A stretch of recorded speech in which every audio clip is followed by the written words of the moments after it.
Yeah. So short version, Wells Fargo, I guess the best way to describe it is that it's just it's the biggest commercial bank in the United States. It's a pure play commercial bank. In other words, they do main street lending. So mortgages, business lending, demand deposit accounts like checking and savings and CDs and all that kind of stuff you think about. When you think about a bank that you would use or a business owner would use, that's basically what Wells Fargo does. I think they're also the most troubled of the big banks. This is the one that's still dealing with some of the repercussions of all of the things coming out of their fake accounts scandal. They struggled with getting regulatory agreement with the people that were running the bank, and they finally brought in an outsider. And it seems like that's kind of helped calm down regulators.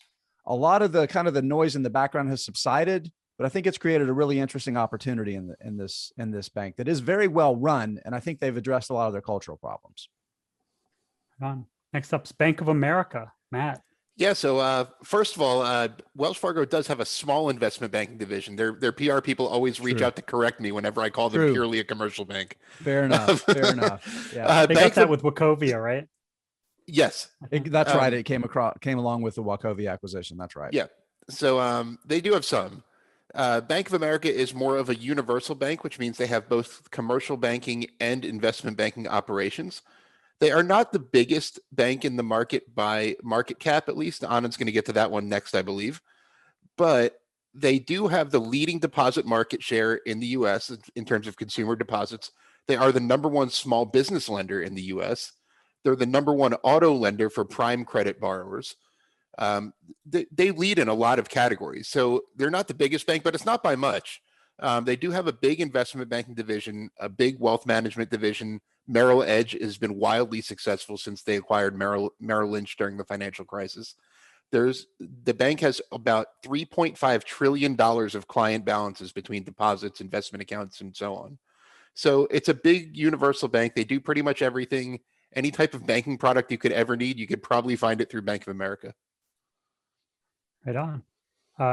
Jason, you've got JP Morgan, which I think Matt was transitioning into as the largest.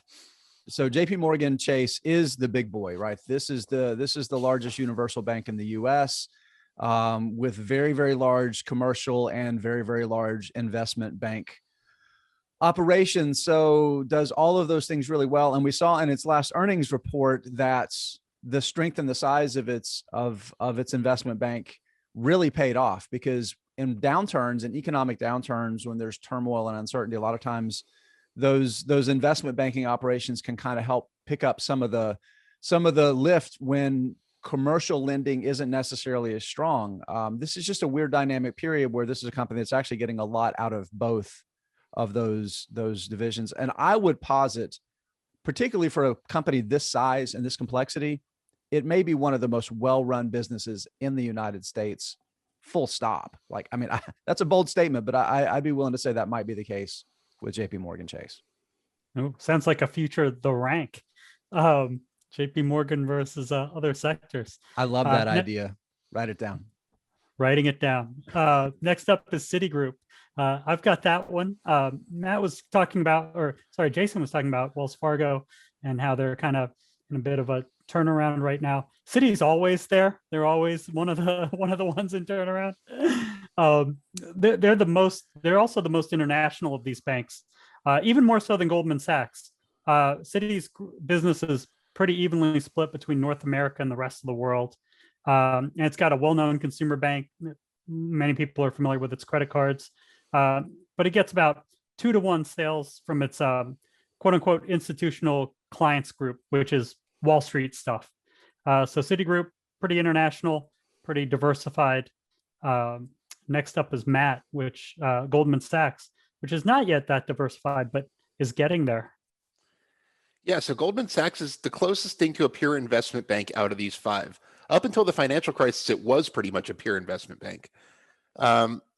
Goldman Sachs is often referred to as the smartest guys on Wall Street, and for good reason. Guys and girls, not a guy-girl thing. But so for good reason. They make money no matter what. You know what Goldman Sachs's best return on equity ever was? 2009, during the financial crisis. Their record revenues were just this past quarter, when the markets were going kind of crazy. So Goldman Sachs' operations in investment banking, where they have a leading market share in investment banking fees. They do advise on things like mergers and acquisitions, corporate restructurings. They do equity and debt underwritings.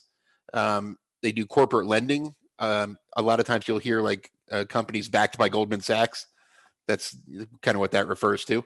They have a big asset management business, a big wealth management business, over $2 trillion in wealth management assets. So rich people trust them to manage their money well. It's kind of the best way to say it. And like Anna just kind of alluded to, they are building out a consumer banking platform. You may have heard of the Marcus Savings and Loan Platform.